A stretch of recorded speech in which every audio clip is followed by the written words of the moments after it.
大家好，欢迎来到快乐手工。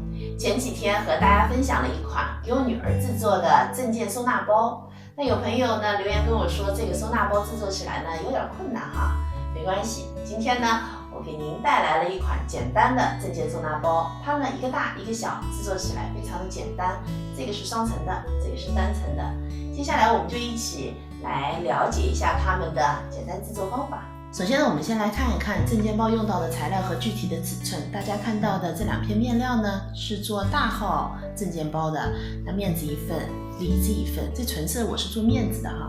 材料的长度呢是36厘米，高度呢是24厘米。这两片全是全棉的面料。大号的证件包呢，需要一根24厘米长的拉链。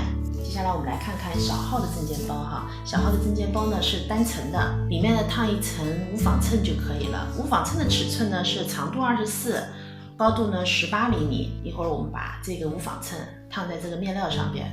小号呢需要一根18厘米长的拉链。接下来呢就可以开始动手制作了。我们呢首先做大号的证件包，我们把里子和面子中间呢夹上拉链，那拉链呢搁在这边哈。搁好以后呢，我们这样子车一条线，这条线呢车好了。现在啊，我们把里子面子的这两条边和拉链的这边固定上。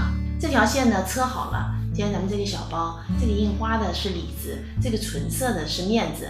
接下来呢，我们用里子包裹住面子。翻好以后呢，我们整理一下。整理好以后呢，我们这个拉链离这条边是4厘米。接下来我们来处理这个两侧。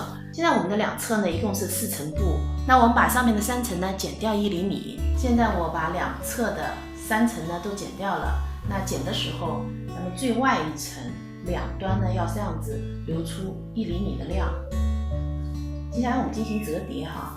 我们把最外一层呢折叠2次，每次折叠呢5毫米。折叠好以后呢，我们正好包裹住剪掉的这个3层。